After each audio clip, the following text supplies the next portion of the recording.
everyone and welcome to the vintage side. In this video I will be making 3 vintage apple recipes. These recipes were all published in the Australian Women's Mirror in the early 30s. The first recipe is for hot apple muffins. This was published in the Australian Women's Mirror in November 1934. It was submitted by Wimgria from New Norfolk in Tasmania. For this recipe, we will need apples, butter, egg, sugar, and flour with baking powder mixed in. To make these muffins, we need to rub the butter into the flour and then add the sugar. Peel, core and mince the apples, beat the egg well and mix the egg with the apples and then add that to the flour mixture. Mix it all together and add a little milk if it's too dry. I am going to cook these muffins in a muffin tin. They need to be baked in a moderate oven for about 20 minutes. So here are the hot apple muffins. I cooked them at 180 degrees Celsius in a fan-forced oven and they took 25 minutes to become this nice golden brown. I'm going to let these cool and then I will have a taste.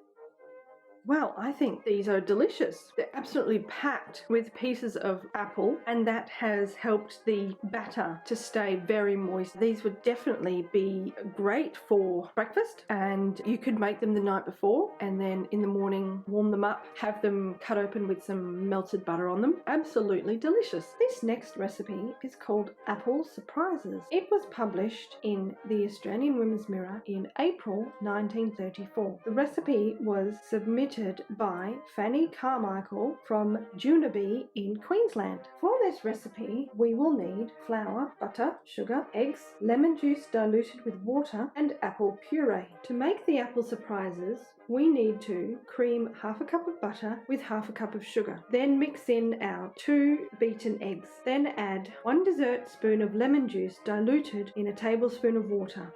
Stir in 2 cups of self-raising flour. Place teaspoonfuls of the mixture into well-greased patty tins. Place a teaspoon of the apple puree on top, then cover the puree with another teaspoon of the mixture. Bake in a hot oven for 20 minutes. I will be baking these at 180 degrees Celsius in a fan-forced oven. Here are the apple surprises. They are lovely and golden brown. They didn't quite take the 20 minutes that the recipe stated. They actually took about 15 minutes and that was at 180 in a fan-forced oven. These have actually turned out really well. I was a bit worried when I was mixing the ingredients together because I thought the recipe was a bit too dry and you saw that I added some milk at the end there. I was pretty sure that this was supposed to be a little cupcake with the apple puree in the middle, but the recipe didn't indicate anything, so I was guessing a bit. Let's have a look on the inside.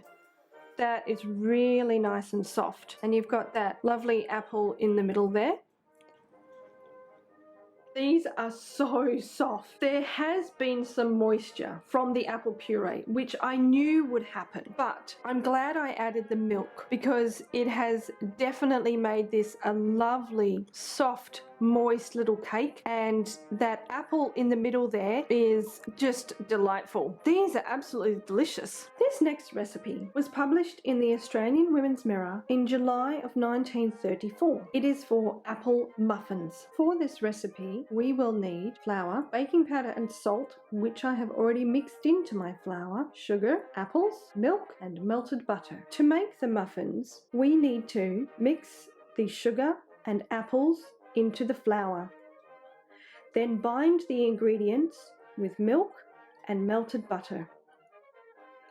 Bake the muffins in patty tins in a good oven for 20 to 25 minutes. I'm not really sure what a good oven means in terms of temperature. So I will be baking these muffins at 180 degrees Celsius in a fan-forced oven. Here are the apple muffins just out of the oven. They were ready after the 20 minutes that the recipe suggested. They're lovely and golden brown and they have risen well. I am going to let these cool and then I will have a taste. So here are the muffins out of the tin. They are still a bit warm. Let's see how we did. Oh, these are so soft.